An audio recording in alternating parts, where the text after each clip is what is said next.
Hola gente, este es el video inaugural del grupo 16.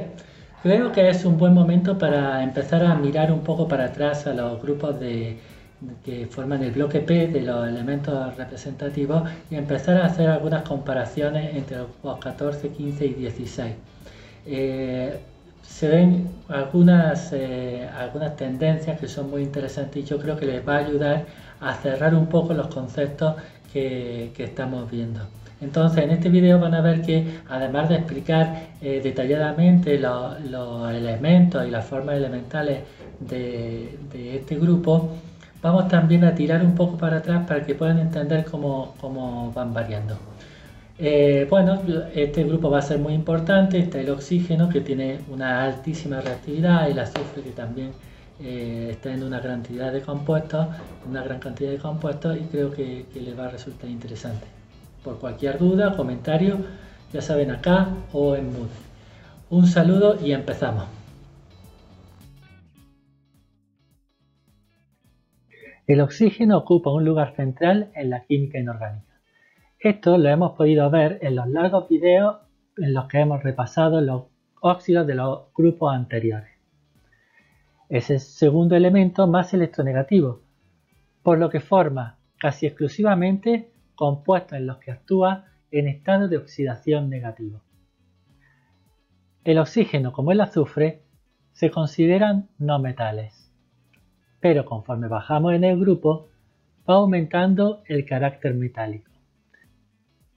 Esto se ve, por ejemplo, en las formas alotrópicas de los elementos. El oxígeno se presenta como molécula diatómica o triatómica, mientras que los elementos más pesados forman moléculas discretas en forma de anillos, o sólidos constituidos por cadenas, algunos de los cuales son semiconductores.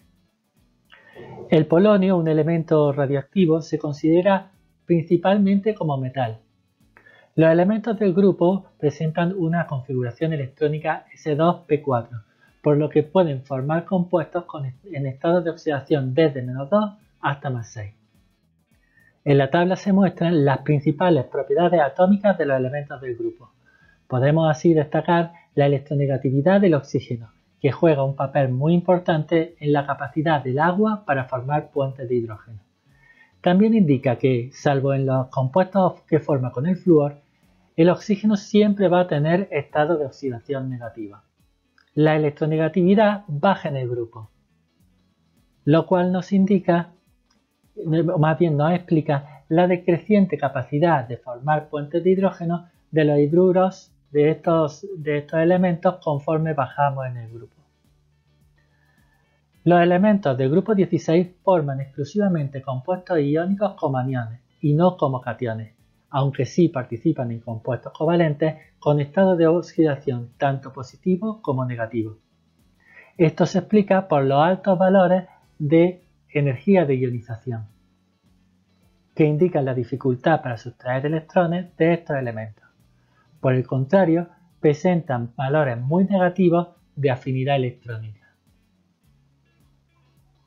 indicando que tiene una alta tendencia a incorporar electrones adicionales. En la tabla podemos ver además el aumento del radio aniónico conforme bajamos en el grupo. Estos radios corresponden a especies, a aniones, con dos cargas negativas. A medida que bajamos en el grupo, vamos a obtener un aumento en la polarizabilidad de estos aniones en los compuestos iónicos que formen. Pasamos a ver las formas elementales. El oxígeno, al igual que el nitrógeno, se forma como molécula diatómica. Esto se puede relacionar en primer lugar a la capacidad que tienen estos elementos de formar enlaces múltiples, debido a su pequeño tamaño.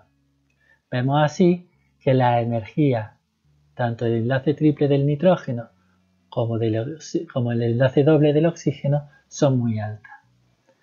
Pero, por otra parte, también se explican por la debilidad del enlace simple. Esto se debe a la aparición de un par de electrones libres. Vemos que moléculas que presentan un enlace simple nitrógeno-nitrógeno o oxígeno-oxígeno, como pueden ser la hidracina o el agua oxigenada van a tener, por tanto, pares de electrones libres, tanto en el oxígeno como en el nitrógeno, que va a tener uno por átomo. Por ello, se producen repulsiones entre los pares de electrones libres y el enlace en total se desestabiliza. Esto también explica la reactividad de estas moléculas. En cambio, el carbono no presenta electrones libres, lo cual estabiliza los enlaces carbono-carbono, permitiendo la formación de alcanos y también la concatenación que es típica de ellos. La molécula de dioxígeno es una especie oxidante, cuya energía de enlace es mucho menor que la del nitrógeno, debido a la presencia de dos electrones en orbitales pi antienlazantes. Estos dos electrones están desapareados, por lo que la molécula está en un estado electrónico triplete, que tiene una alta barrera cinética para reaccionar, por lo que efectivamente no es tan reactiva. Gracias a esto, los compuestos orgánicos pueden mantenerse estables sin oxidarse rápidamente. Solamente a altas temperaturas o por acción de la luz, los electrones se aparean y la molécula aumenta su reactividad. El oxígeno puede actuar como ligando, por lo que le permite ser transportado por la hemoglobina. De todas formas, hay que tener en cuenta que durante este proceso, el hierro 2+ del grupo hemo de la proteína cede un electrón, por lo que en realidad la especie que se une sería una especie superóxido. Al no ser un buen ligando, es fácilmente intercambiable, dependiendo de la concentración del oxígeno en el medio, que esta molécula se libere o resulte enlazada por el grupo hemo. El otro alótropo del oxígeno es el ozono, la cual es una molécula angular mucho más reactiva y oxidante. El ozono se forma en la estratosfera por acción de la luz y absorbe radiación UV de alta energía, dañina para los seres vivos. La presencia de especies radicales como el dióxido de nitrógeno produce la descomposición del ozono en dioxígeno, disminuyendo la protección que proporciona la capa de ozono. Vamos a proseguir con las formas alotrópicas del resto de los elementos del grupo.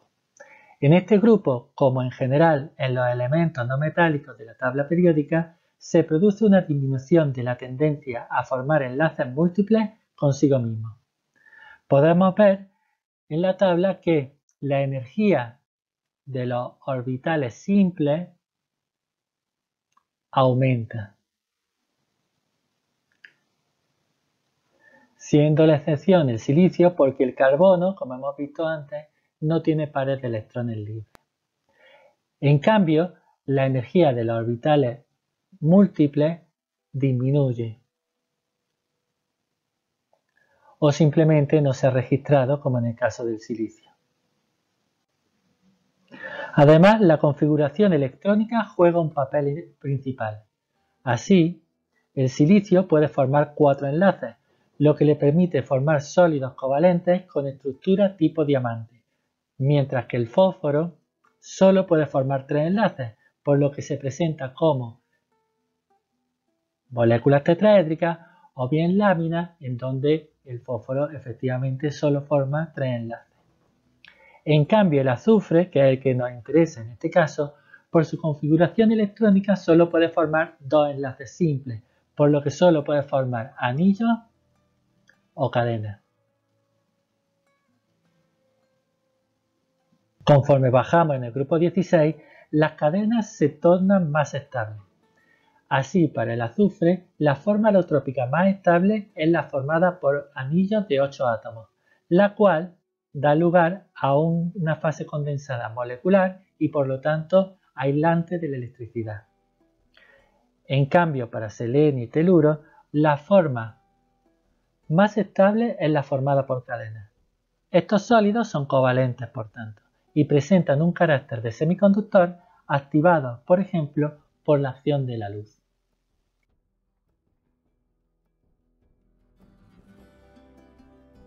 Han podido ver cómo la configuración electrónica que viene determinada por la posición de la tabla periódica, o más bien al contrario,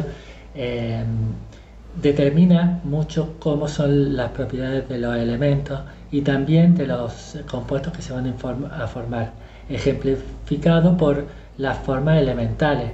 Hemos visto cómo las diferencias que hay entre carbono, nitrógeno y oxígeno dan lugar a formas elementales muy diferentes, cómo al pasar del segundo al periodo al tercer periodo las propiedades cambian mucho, y eso explica también las formas alotrópicas en las que se presentan los distintos elementos del tercer periodo. Y bueno, hemos visto ya dentro del grupo 16 más específicamente cómo pasamos del oxígeno, una molécula diatómica, a